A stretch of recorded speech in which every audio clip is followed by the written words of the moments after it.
very sympathetic to that. I want to echo what was said about the first responders. When there's a problem in this area, everybody drops everything and they rush to wherever the problem is. So I want to thank the chief, the entire team from Washington, D.C., but just as important, the list of folks that the chief described. Federal authorities have been here en masse, and so a lot of effort was brought to bear. Unfortunately, we weren't able to rescue anyone, but we are in the recovery mode right now. And I just want to, last night I expressed the fact that we hope to open at 11 o'clock today, and that is still the case. We're going to open the airport at 11 o'clock. And again, condolences to the families, and thanks to the many, many who are still out there working very, very hard to complete this recovery. Thank you, Mayor. I do want to acknowledge that the Virginia Transportation Secretary is here in addition to the Alexandria Mayor, and I will like to ask members of the Virginia Congressional delegation to the podium next. U.S. Senator Mark Warner, followed by Tim Kaine and Representative Don Beyer. Thank you, Mayor. I want to join with everyone else and express my condolences for the victims. For folks who don't live in the DMV, we are made up of a lot of jurisdictions. Reagan Airport's in Virginia. Across the river we have Maryland, obviously the district, but has been indicated by the chief, when tragedy happens, all those distinctions between the various jurisdictions and our federal partners all disappear.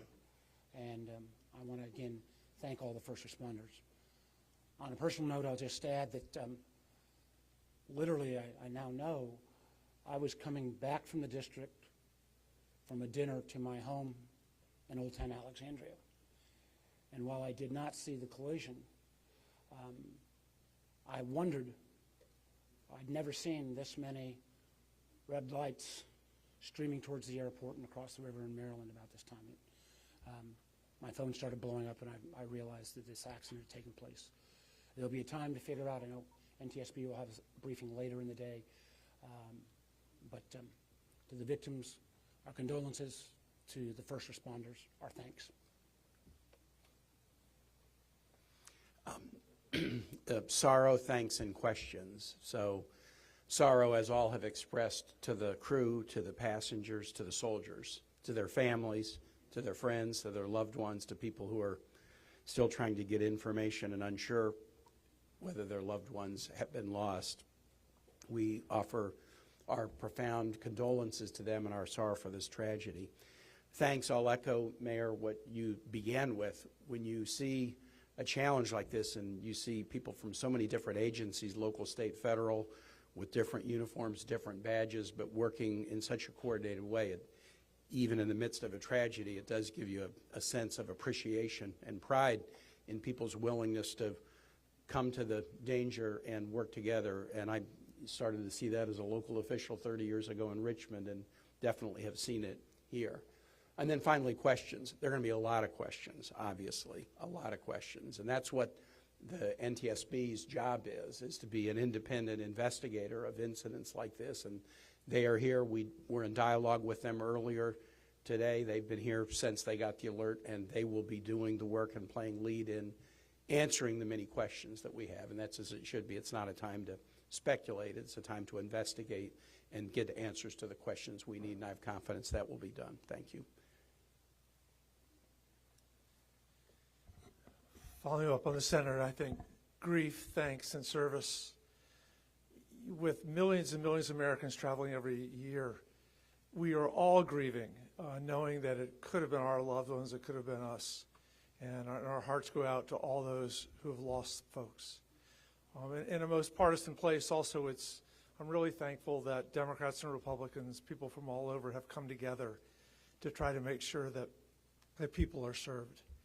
As the local representative, I want the families to know that our office is available to serve you in any way we possibly can through this time of grief and transition and loss. And then also just note that we're deeply grateful for the people who risked their lives last night on a moment's notice and spent the whole night on the river in the ice and the wind, serving us. And then finally, as Senator Horner noted, after the NTSB investigation, we've got to make sure that at the federal level and with the support of Virginia, Maryland, D.C., we're doing everything we can to make sure this does not happen again.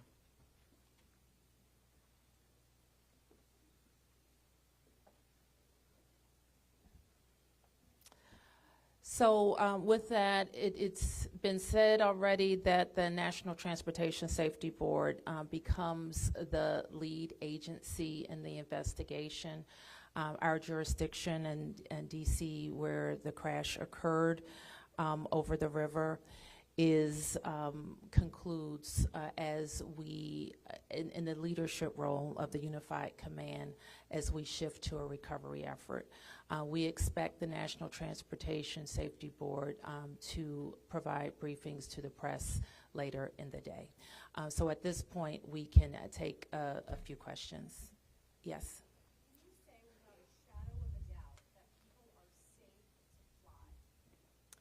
What we can talk about today is what happened here with the collision of these vehicles. We said what we know, and that the National Transportation Safety Board continues to investigate. I don't know that any of us have been briefed on anything that would suggest any other aircraft are implicated. Yes? You're still missing 30-plus people in the water. What are some of the challenges in recovering them right now? Chief? So the rescue operation, or the recovery operation, goes on. It's a lot of touch and feel in the different parts of the plane or in the helicopter, and the crash area is a little spread out, so we've got some work to do. And I think it's a pretty normal type of situation. I don't think it's extraordinary. How spread out is this debris field? So the wind started blowing last night, so we've had debris travel from the airport down as far as the Wilson Bridge. Mile-wise, how far is that? I couldn't tell you. Less than a mile. This is a question for CEO Carter. You're going to open the airport at 11 o'clock this morning. How are you going to do that? And what impact is that going to have on operations, on passengers, on people's anxiety? How are we going to do this? Well, we're going to open the airport at 11 o'clock. It's safe. We've worked with all the federal agencies, FAA, and you know, it's been determined that we can open that airport safely. The recovery effort that's on our property is on the waterfront. Our primary runway, 119, will be open. It's away from any activity. We're going to have a secure area around that, so all are comfortable that we can get back to operations. Now, each airline will announce or communicate to their passengers what their operations are going to be. Obviously, their networks were disrupted overnight, and so we might have a slow recovery, but the bottom line is we will begin to have aircraft moving in and out of this airport at 11 o'clock. Okay, so 1, 2, 3. Has the flight recorder been recovered? Is that box at all? I don't think we can say anything about what's in NTSB's purview. You mentioned the airport opens 3 hours from now. There's a lot of helicopter traffic from the military, U.S. Park Police, and all that. Will helicopters be flying right through here as well, beyond the recovery efforts? I don't know the answer to that. Jack, do you have anything to add? We don't have anything to add about that. Yes.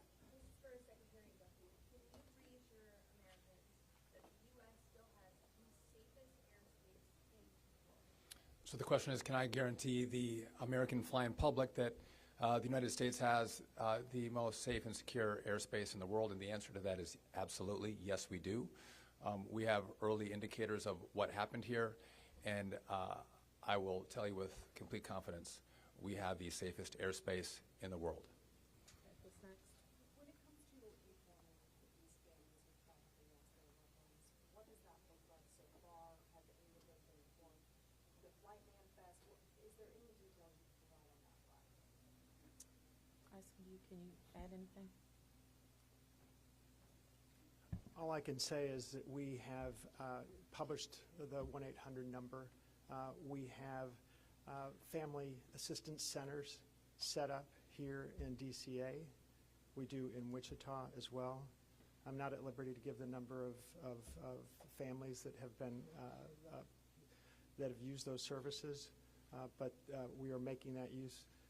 We have over 100 team members that are either here or on their way that are specially trained to work with family members, handle travel arrangements, hotel arrangements, incidentals, to make sure that we're taking care of people in any way that they can, as you know, as our teams are hurting and suffering, and as our passengers and their families need assistance.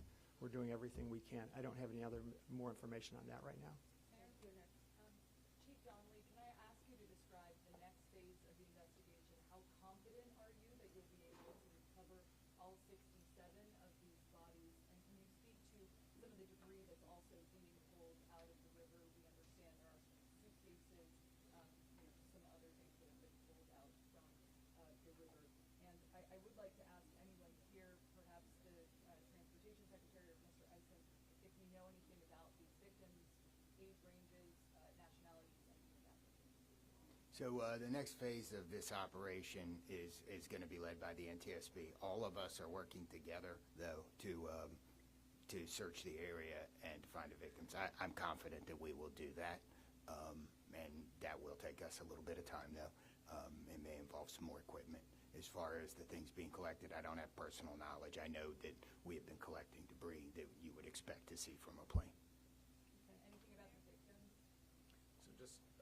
So the question is about the victims. The NTSB is going to lead that portion of the contact with the victims. I believe American is going to be involved with that as well, and so will the FAA and the Department of Transportation. Secretary Duffy, we're going to take some questions over here. 1, 2, 3, 4. First, Secretary Duffy, the flight path that the helicopter was on, is that a common flight path, and is it normal for helicopters to get clearance to cut across busy flight paths? So I don't know if you all could hear the question. It's a question about the flight path of the helicopter.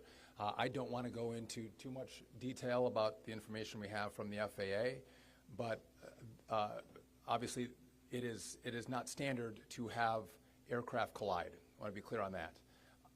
But prior to the collision, the flight paths that were being flown from the military and from American, that was not unusual for what happens in the DC airspace. And as this investigation moves forward, we will be able to provide more information to you about the details of that statement. I wanted to follow up on that question regarding the flight path, because you said it's standard. So can you speak to the conversations with aircraft control? Were there blind spots here? So the question is, were there blind spots with air traffic control? I don't want to make statements about that. I don't lead into that answer. But again, I think whether it was air traffic control, whether it was military aircraft, helicopters, or the American flight, everything was standard in the lead up to the crash. Now, obviously, something happened here. You'll get more information and more details as this investigation moves forward. We'll learn what happened.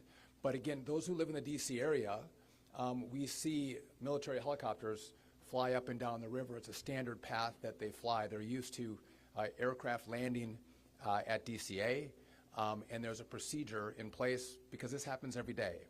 Something went wrong here. I look forward to the time and point when we can give you that information, but I don't want to comment on that right now. Senator Kane, Senator Warner, you all have been very vocal about your concerns about busy runways here, air traffic. I know it's still early in the investigation. I'm just curious, any steps that you all plan to take to address that? We have raised this issue continuously. We've got very busy airspace. I think we will ask questions, but at the appropriate time. We are in this period right now where families are still being notified. We're trying to figure out what happened. There'll be time for those discussions, I think. Yeah, I'd just say the same thing. We've been pretty plain about our concerns, but it isn't a good time to speculate right now. We have faith that the NTSB will provide the answers about this. Okay, you 4 here, and I'm going to take 3 in the middle, and then we're going to have to wrap. 1, 2, 3 after this young man. Thank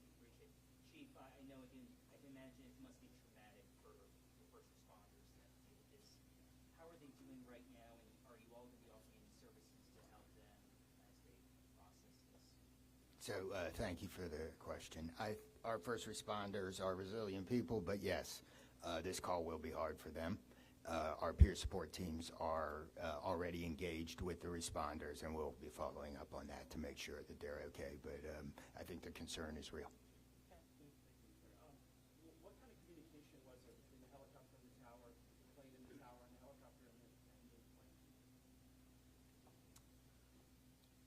plane? I don't want to say too much on the communication between the helicopter and the tower and the airline and the tower, but I will say this: there was communication.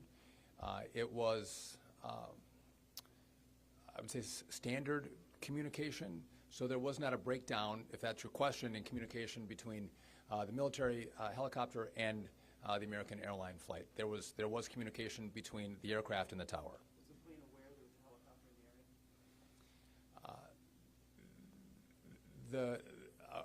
I would say the helicopter was aware that there was a plane in the area.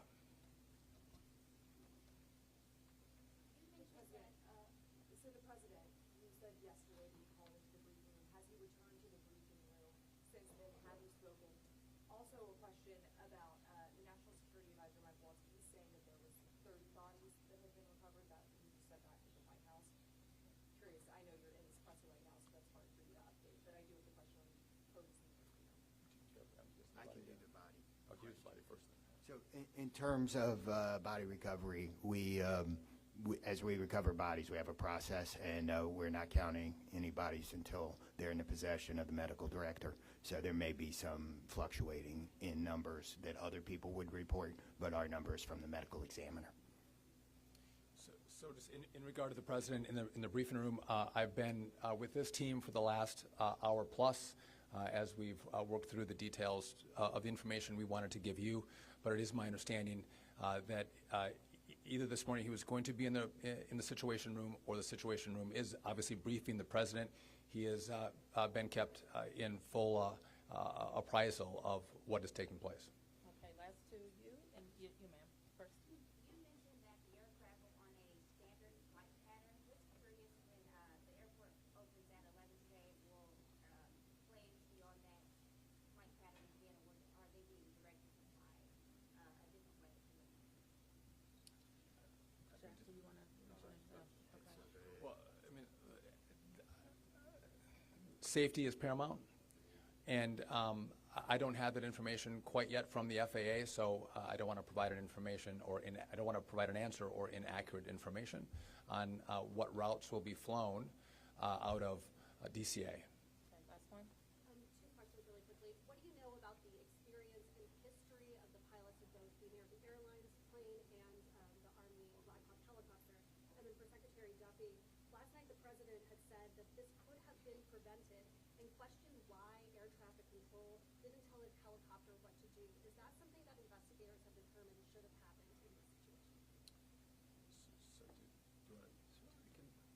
Secretary, just quickly, I don't have a lot of information to release, but these were experienced pilots. I know that the captain had 6 years with PSA, or almost 6 years with PSA, and the first officer almost 2 years.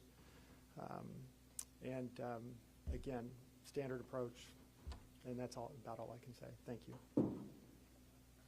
In regard to the military, I don't have information in regard to the experience of the military pilots. I would just note that this was classified as a training mission. Sometimes people could think that a training mission is someone who is inexperienced in the cockpit. We call these missions that are flown in the DC area as our pilots are getting hours in experience training missions. So don't read into that we had how many hours the pilots on the military aircraft had. And you had another question for me that was. Last night the president had said Yep. that this could be prevented, and also that air traffic control, questioning why they may not have communicated with the helicopter, telling them what to do. We are going to wait for all the information to come in from this vantage point, but to back up what the president said, what I've seen so far, do I think this was preventable? Absolutely. Thank you. Is there an acting FAA director?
Check, testing, 1, 2, 3, 4.